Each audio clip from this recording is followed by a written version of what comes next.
I would like to give some brief idea about prisons, how this system works, and as a mental health professionals, psychiatrists, counselors, psychologists, and correctional psychologists, what is our role there in the prisons?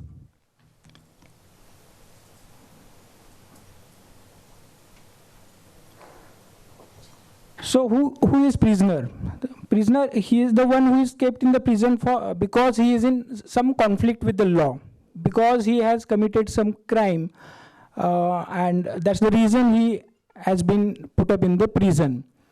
So he may be an under trial prisoner, or under trial prisoner means he probably has committed some crime, and the court proceedings are on, but he is still not convicted, or his crime has not been yet been proven. Then there are convicted prisoners, and then there are detainees who have been detained by the police and law enforcement agencies. And so basically these prisoners may have committed some petty crime like thief or something like that, or he may have committed some serious crime like murder or rape or gang rape.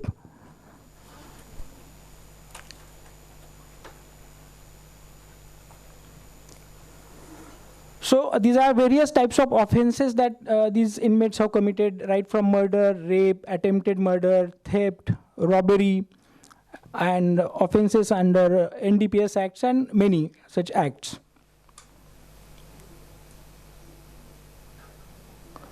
So prison is the place where these inmates, these prisoners are kept.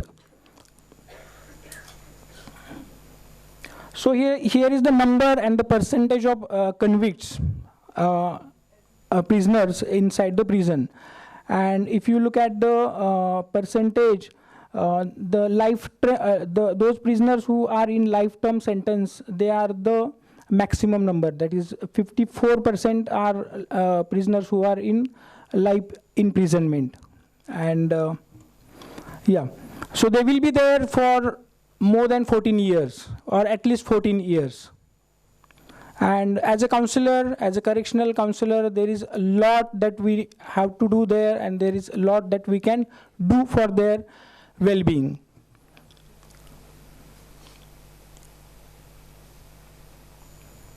So in India, if we look at the occupancy rates of prisons, so these rates are range from 114 to 277, so more than 100%. So almost all prisons are running more than the capacity. So all of the prisons are overcrowded, and this overcrowding is the main issue, and which leads to many problems in prison.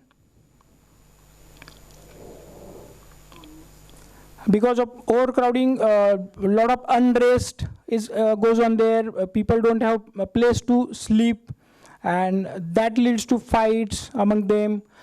Because of overcrowding, there are a lot of other health issues like skin infections and many other problems which arise. So prisons in India.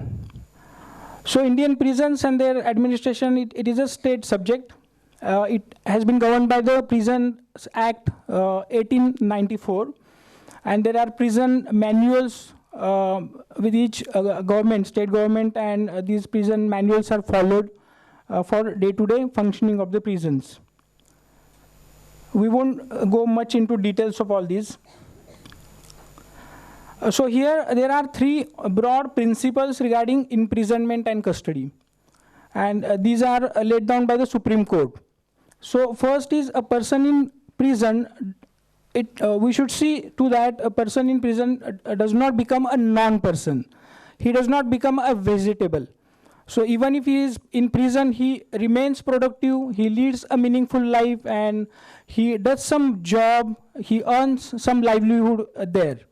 So it's very important that even if that person is a prisoner, even if he is in conviction, he does something good inside, and he leads a meaningful life inside.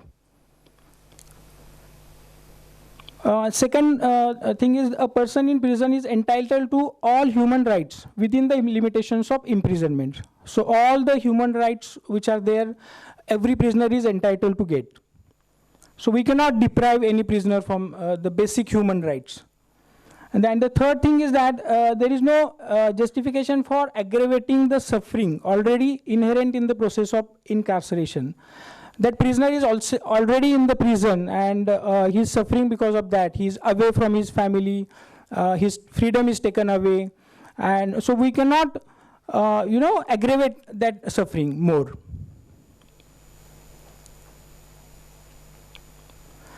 So in India, there are central jails, there are district jails, and there are sub jails, and there are also women's separate jails also at places.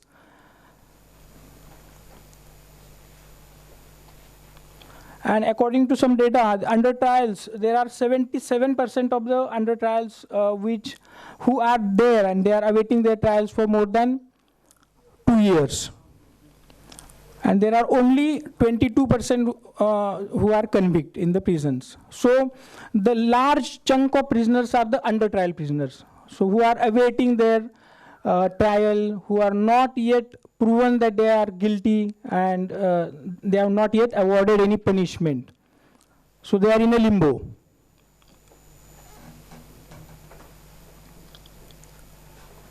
Then there are boarding schools also. Those children or people who are below 18 years of age, they cannot be kept in jails or prisons. So there are different boarding schools which are equipped to handle such children who are in conflict with the law. So what is the role of mental health professionals inside these prisons? So mental health professionals means psychiatrists, psychologists, counselors and correctional counselors, and psychiatric social workers and psychiatric nurse. So that we will discuss in brief. So in Yeravada Central Prison, there are 7,000 prisoners lodged inside the prison, and it is double the capacity. The capacity is 3,500, and it's double the capacity. And every day, about 30 to 40 inmates are lodged inside. They are admitted inside the prison. So the screening of these prisoners is very important. At this point, when this inmate enters in between those four walls, it's very important to look for any psychopathology that it is there, any psychiatric illness, pre-existing psychiatric illness if he is suffering from. So upon admission in the jails, this is the most important practice that mental health professionals we do. So we try to gauge their stress level. We try to find out if there is any pre-existing psychiatric illness that they are suffering from. Then there is an initial shock, which many of these inmates go through.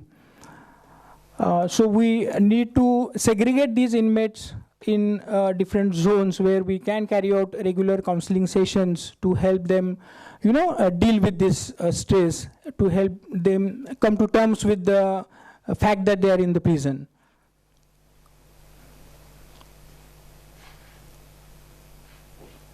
So there are adjustment issues there.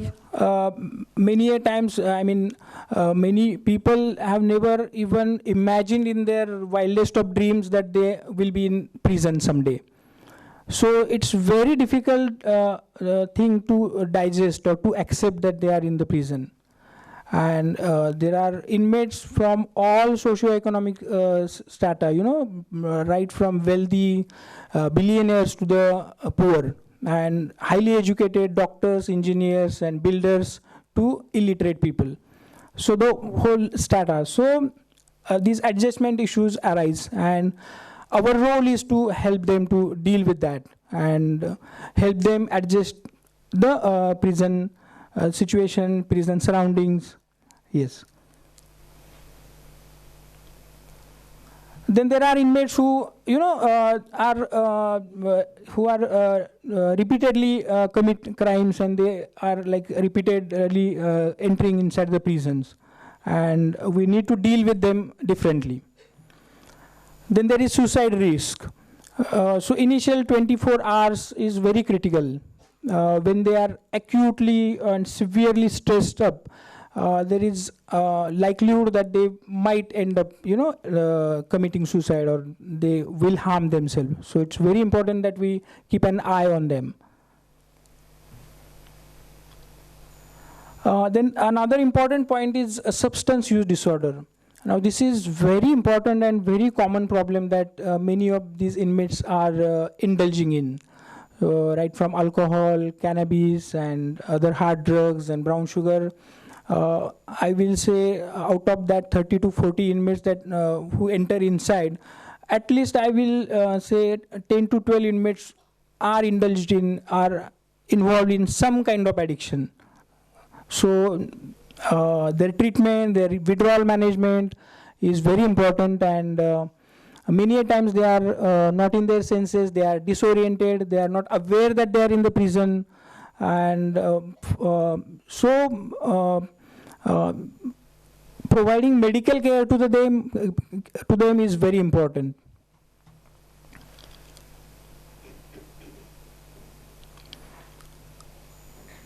So next thing is psychiatric illness and crime. Now there are inmates who are suffering from some major psychiatric illness before committing crime, and many a times there is close association between the crime that they have committed and the psychiatric illness they are suffering. In morning when we were traveling together from airport, I was discussing a case with Sathe madam that recently one person, he killed an elderly couple in Pune, in Bosri area. He was preparing for UPSC in Delhi, and he traveled by plane to Pune, and from airport he walked to the Bosri and he killed that elderly couple. And because he was delusional, he had a delusion that that person had raped his mother. They were tenants, some 7-8 years back, they were tenants there, and he was the landlord. And he had that delusion in his mind since many years, and he was suspicious that this man had raped his mother, and his mother actually had died in 2018. And when I verified it with other relatives, it was all the product of imagination or delusion, and it was not a fact. And under the influence or in that delusional thinking, he had fear that that person might kill him. And so to get rid of that fear, he killed that old man, And he told me that he spent few lakhs of rupees on, giving donations to get rid of this fear, this ghabrat that he was having since many years. And he specifically told that he gave away 12 lakh rupees as a donation to get rid of this fear. But he never thought that he should approach a mental health professional, a psychologist or psychiatrist, and seek help. So this is the situation in our society.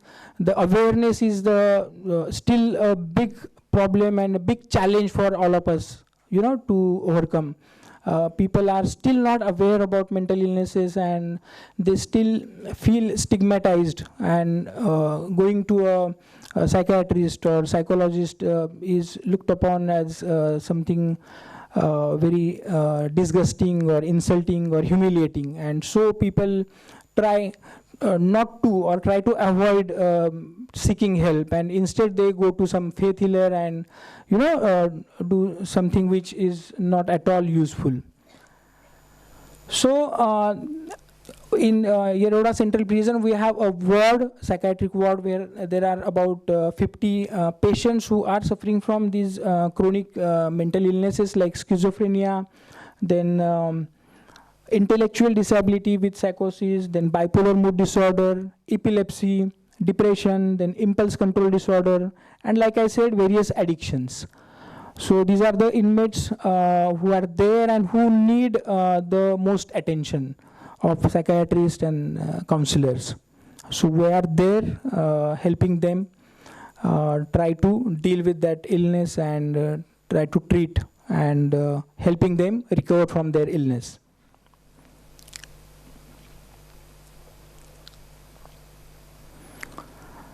So it is the fact that somebody who is mentally ill, somebody who is of unsound mind, and if he commits any crime, he can be acquitted. He cannot be convicted, or he cannot be held responsible for that crime.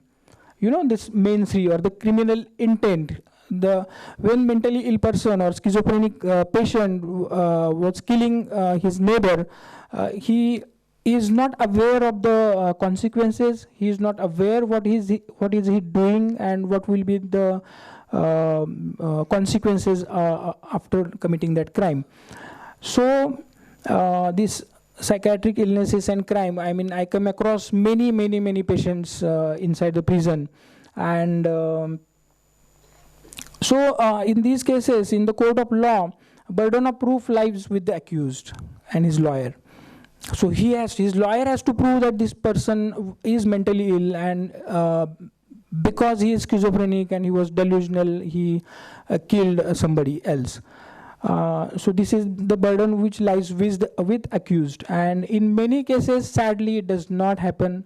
This defense lawyer is unable to prove that in the court of law, because at the time of committing that crime, whether that person was in a condition to understand, or whether that person was actively hallucinating and psychotic at that time, at that point in moment, to prove that in the court of law is very difficult. So many of these patients, I will say, are awarded life sentence, and they are inside the prison. There are few who are able to prove their mental illness on record, who are suffering from mental illness previously, and they have got proper record of their treatment, and immediately after that crime, they are taken to the civil hospital, and the team of psychiatrists and psychologists have assessed, carried out evaluation and all projective and other tests. So in those cases, they get relief and they are acquitted. But then they are sent to the mental hospital for the treatment.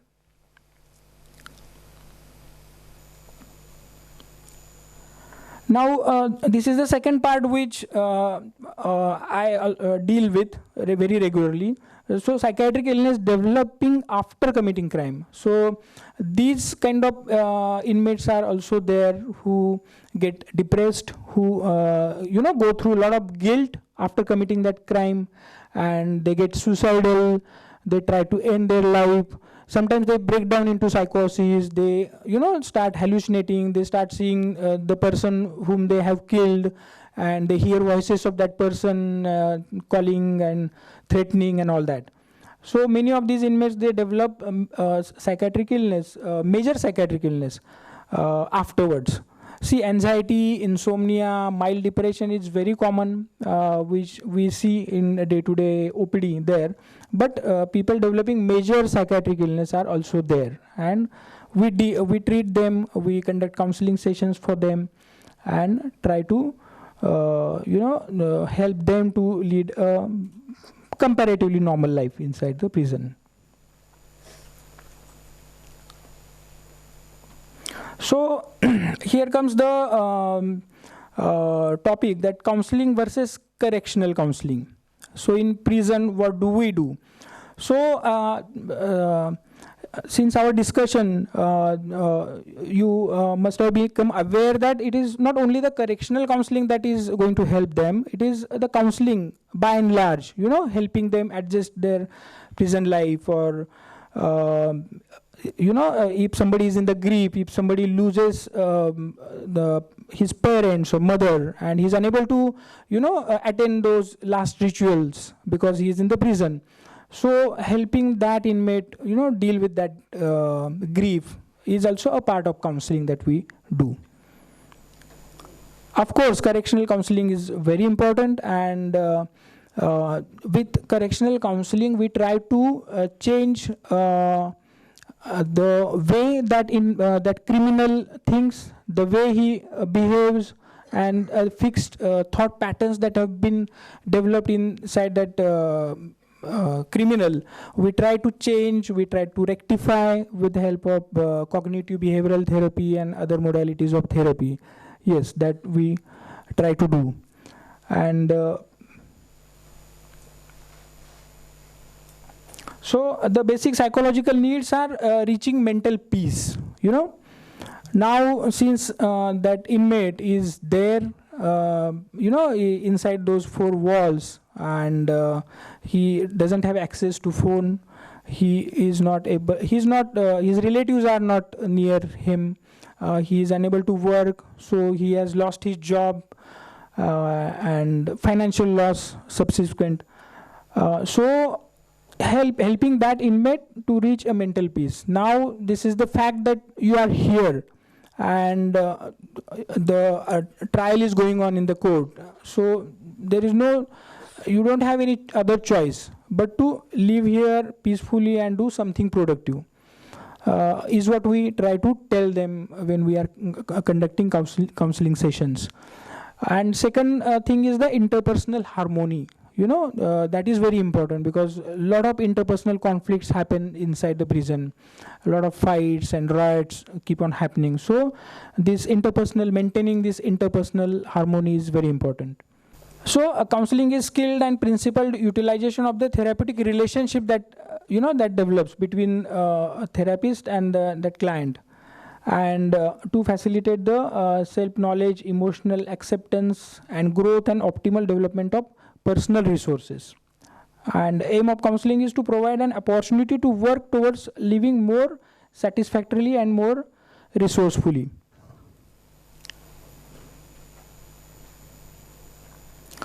So like I said, correctional counseling is one part of the plethora of interventions that goes on inside the prison. And so there is a thing called as pre and post release counseling. So when a particular prisoner is about to be released, after finishing his the sentence, or he is acquitted, so we need to conduct counseling sessions and help them or help him to for vocational readjustment or marital and family readjustment, because since he will be going back in the society, and that big stigma will be there that he is criminal, he was in the central prison. So to deal with that, to accept that, so we counselors and psychiatrists, mental health professionals help these inmates to deal with that, to accept that. So when he will be outside in the society, there will be few people who will insult him or pass some comments or jokes. So we tell them to accept that and move on, and to lead a good and meaningful life outside. And we also teach vocational, we give vocational training. There are a lot of factories inside the prison. In almost all central prisons, there are factories, right from wooden and fabric, and all factories are there inside, and we give training to them depending on their inclination, their interest. We give them training, and we employ them there inside those factories, and government pays them some salaries also for that.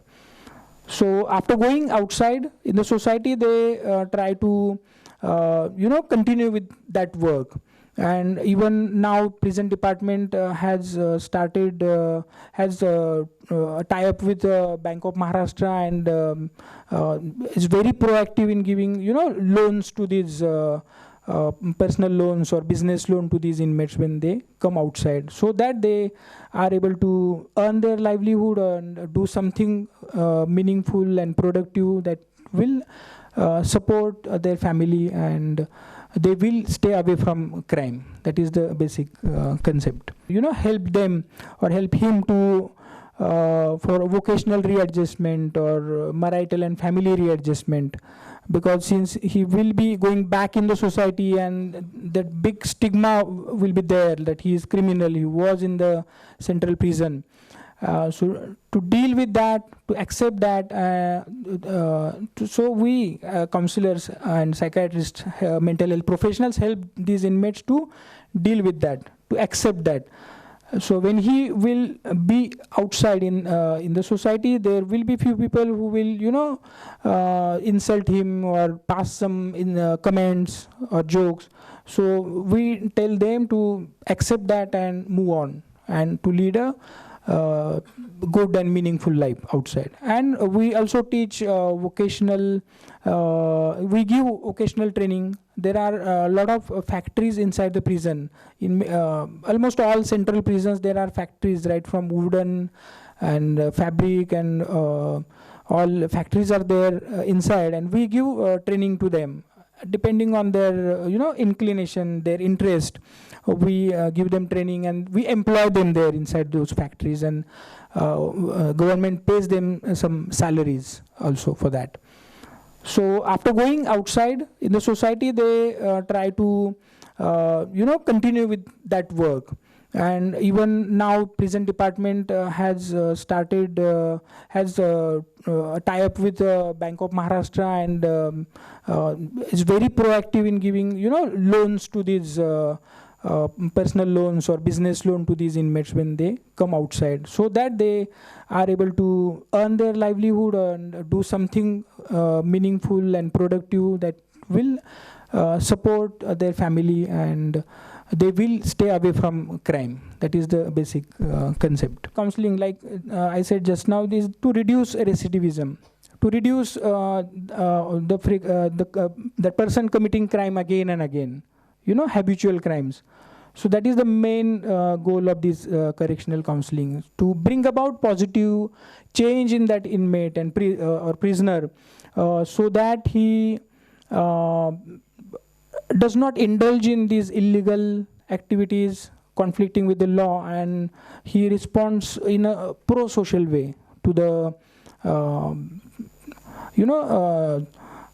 to the things which are happening with him. Because when he goes outside, there are same things, the people are same, the society is same, and he is going to face same problems. But now because we have taught him how to behave or respond in a pro-social way, and they are changed, their thinking is changed. So instead of indulging in criminal activities, they try to lead responsible citizen's life.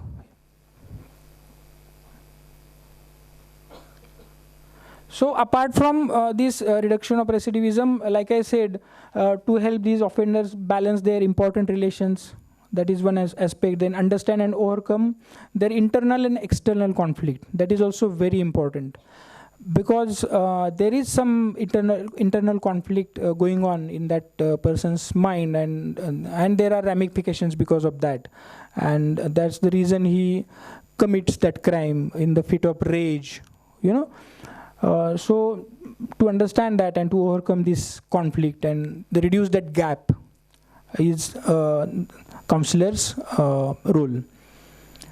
And also to develop more accurate social cognitions is also one part of this correctional counseling.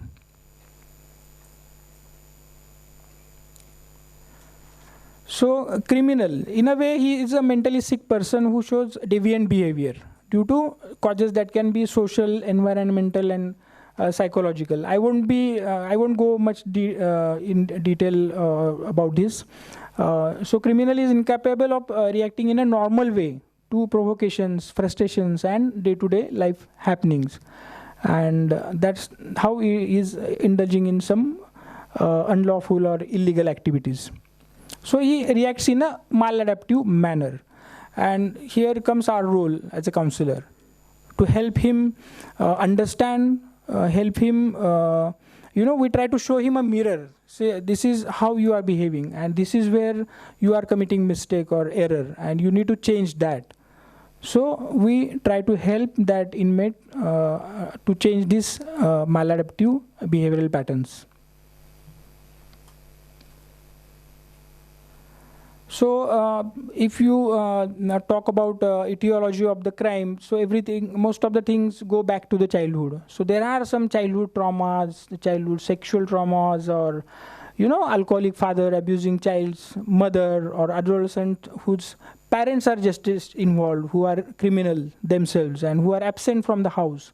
They are lodged in the prison. So as a child, that he has not seen his father regularly because he was in the prison, and the mother tells that he has gone for some pilgrimage or somewhere else. And then later on he realizes that the fact that his father is criminal. So all these traumatizing things as a child has got etiological role, about the crime.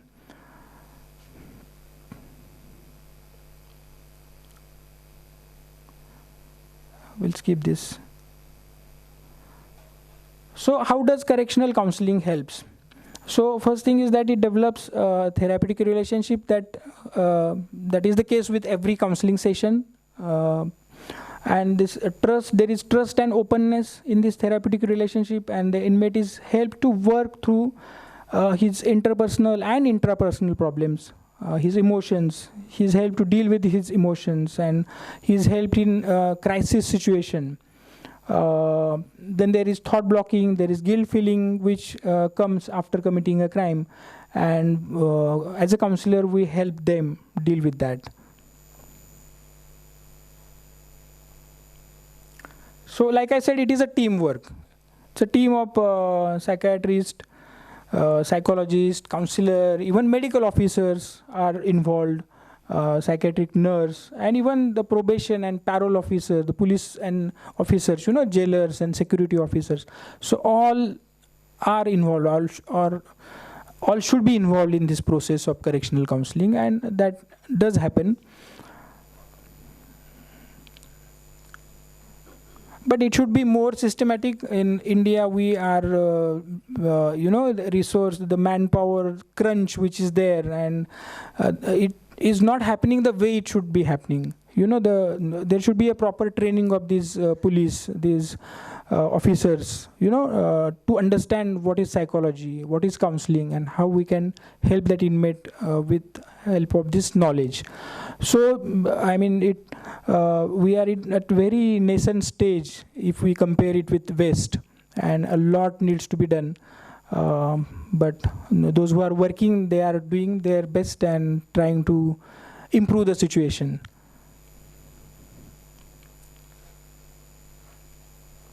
So while working with these inmates, there are challenges that we face as a counselors. First is there is no objective data with us. There is no relative with us, with that inmate. So whatever information that we get is from that inmate. So there is nobody else to corroborate whatever information that inmate is giving. So then another thing is that we don't have any previous record as such.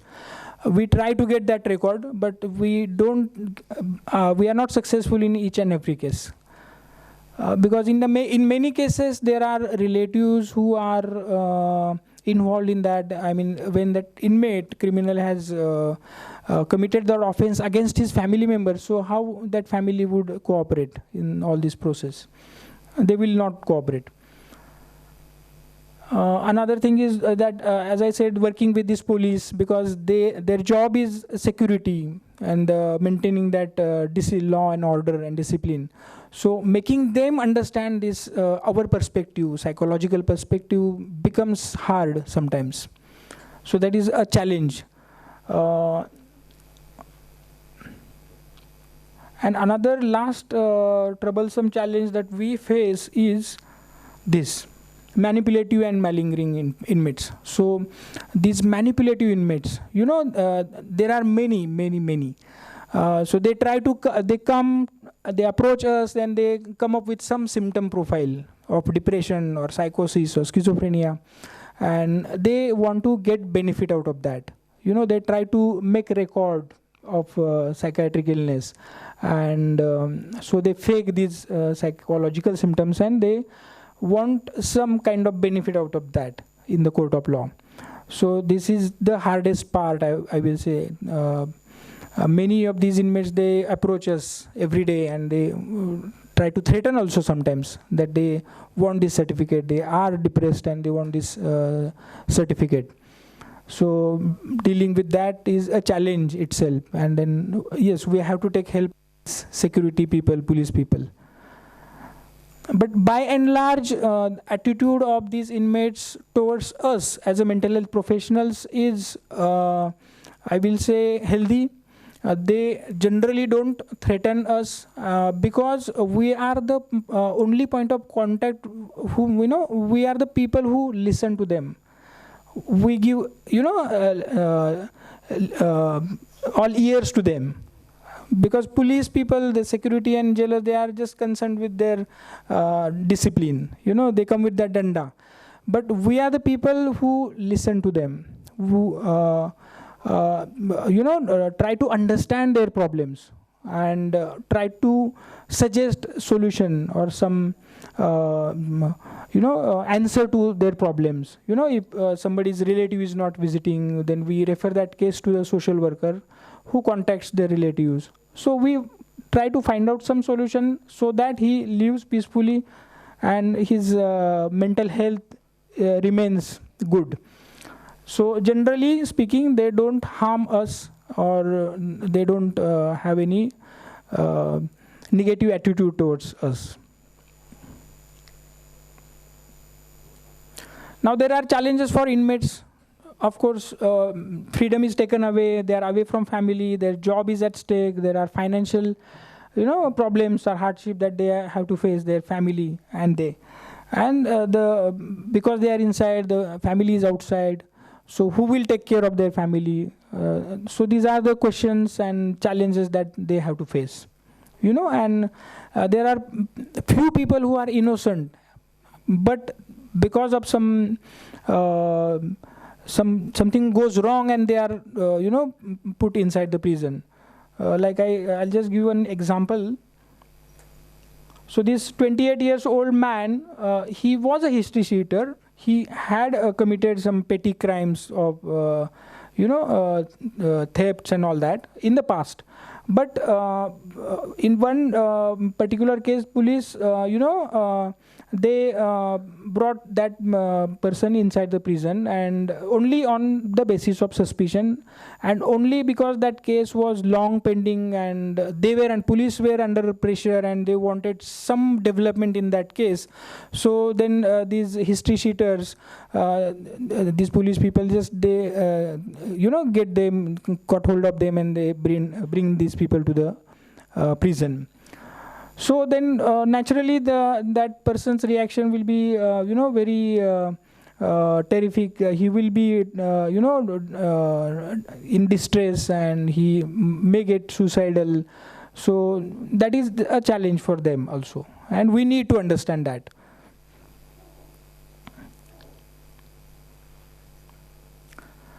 So there are benefits of counseling that we see every day.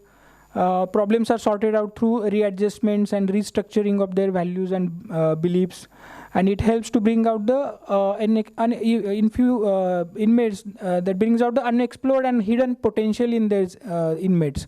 Many of them, they try start drawing, or they start painting, or they start writing poetry or something, some hidden potential which they had, and now they get so much of time and proper guidance and counseling from us. So they try to develop and become more creative.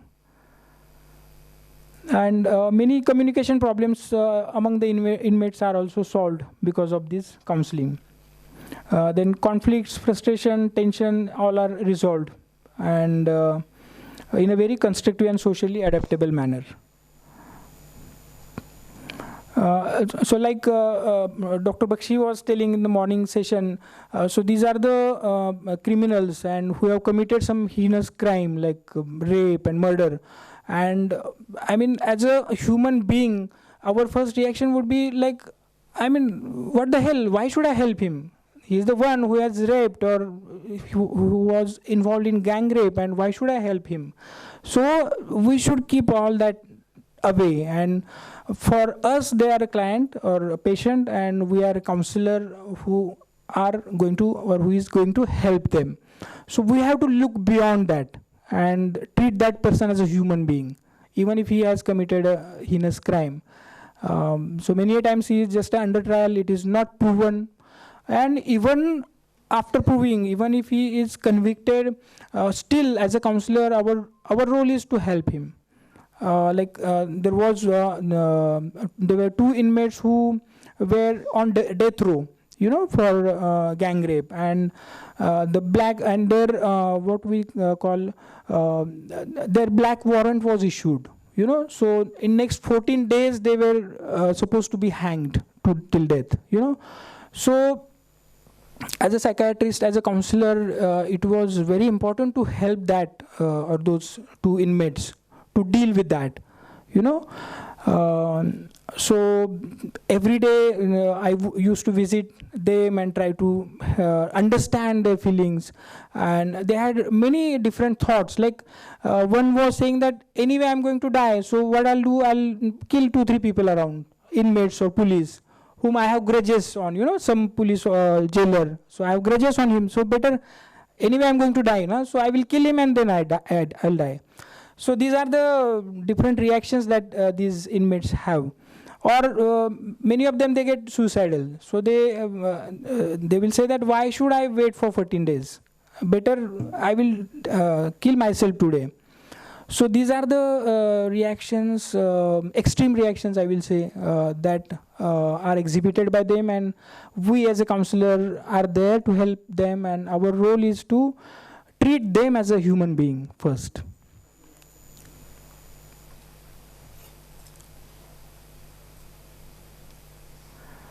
So, like I said, when they are entered, initially there is, they feel depressed, dejected, and later on they, they have feeling of alienation and rejection, and they go through this denial, disbelief, shock, and guilt, all these phases, in the initial part.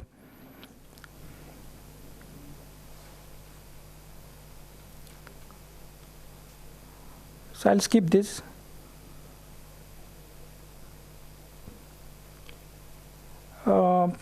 Now there are, I'll just talk about this. Please let me know when my time is over. So this case of alcoholic, about a medical model of education. This one inmate had come from a village, and who was a case of alcohol dependence, and who had committed some petty crime. And he came to me, and I checked his BP, pulse, and everything, whether he is in withdrawal or whether he needs IV fluids or anything. And he was that way, all right. And then I explained him, this medical model, or I gave him health education. What is the harm that alcohol can have on our body and mind? And I explained him in detail, and then he started crying. He said that nobody ever in the past had explained me this, that alcohol is a bad thing, or it can have these problems. And he started crying in front of me. So, I mean, such is the importance of health education or psychoeducation, And I mean, this reflects that how much need is there in the society outside. And still there is so much of gap, to make people aware about various illnesses or ill effects of addictions and many other things about psychology. Now there was one inmate who was in this 7 years imprisonment. And then when he finished that his sentence, he went outside. And when he was inside, he was under my care. And he had this impulse control disorder and anger issues, anger outbursts. And myself and our psychologist, both of us used to treat him, conduct regular counseling sessions. And he was doing well inside. Because earlier he had frequent fights with other inmates and some grievous injuries that he had hurt other inmates. But then after our treatment, he started leading a peaceful life. And then he went outside. home. And then he was searching from this treatment outside. And then somehow he went to the Sassoon hospital, and then he reached a psychiatric department there. And they contacted me, and they, about treatment inside, and that's how we collaborated. And he's doing well outside. Now this one girl who was a 12 years old girl, and I had seen her in the Pune hospital. She was from the slum area. Her both parents were working hard so that she gets good education. Not that her father was alcoholic or anything. Both of them, they were working hard because they thought that their child should, get good education. But in doing that, they forgot the parenting part of theirs, And this girl and her younger sister, they were all by themselves in the house. And then she, would behave like a tomboy. And then people in this neighborhood, they would appreciate that. Then she started stealing things from people's houses. And the group that she had formed, or the other girls who were around her, they would appreciate her that. And so she was on the way to becoming a conduct disorder case, and then later on in adulthood, antisocial PD. But I conducted counseling sessions for her along with my psychologist, free of charge. And then gradually she changed, and now she is living like a obedient school-going girl. Yeah. Then there are cases of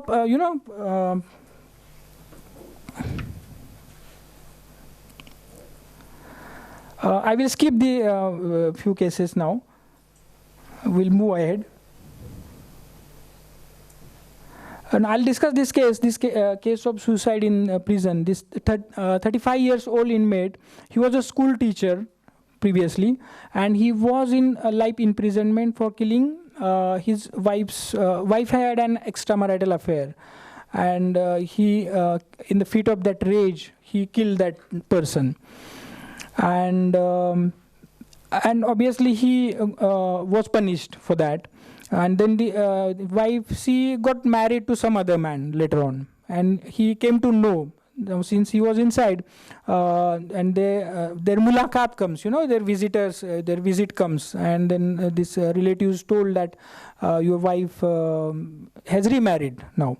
And he got so depressed, that he consumed he's managed to get these medicines, tablets, and he consumed those tablets all at once, and he went into coma. He was admitted in civil hospital for 3 days. He was unconscious for 3 days, but then he survived.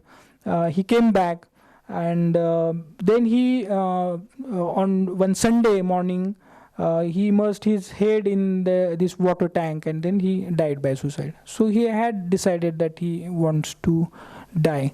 So we tried our level best, but we could not, save him. So unfortunately, these things keep on happening. So as a counselor, we should accept the fact that we cannot 100% be foolproof, or we cannot give the results. There are failures, and we as a mental health professional should understand and accept this fact that failure sometimes happens, and we should accept that. So suicides in prison, it is not very uncommon. Like I said, in newly incarcerated prisoners, inmates, in first 24 hours and first 3 months are very critical, that they might think of ending their life. In many cases, there are pre-existing psychiatric illnesses like depression, schizophrenia. So we try to, take all safety measures. Whenever if we feel that somebody is suicidal, who is voicing suicidal ideas, we keep them on suicide watch. We keep 24 hours watch on them. So we try to prevent that suicide from happening. And as you must be aware that female inmates, they try to attempt more, but male inmates, they complete suicide. I mean, they use more lethal ways. So, yeah.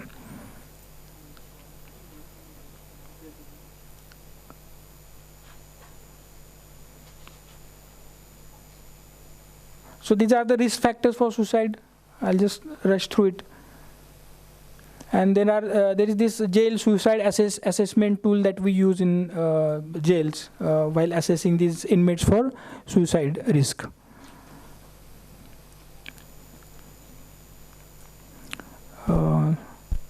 So there are different counseling techniques which we can use for different types of offenders, like violent offenders. I'll just rush through these slides.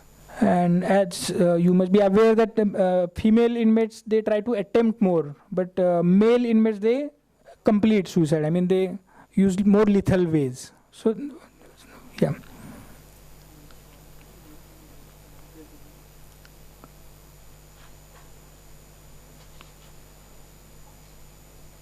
So these are the risk factors for suicide. I'll just rush through it. And there is this jail suicide assessment tool that we use in jails while assessing these inmates for suicide risk.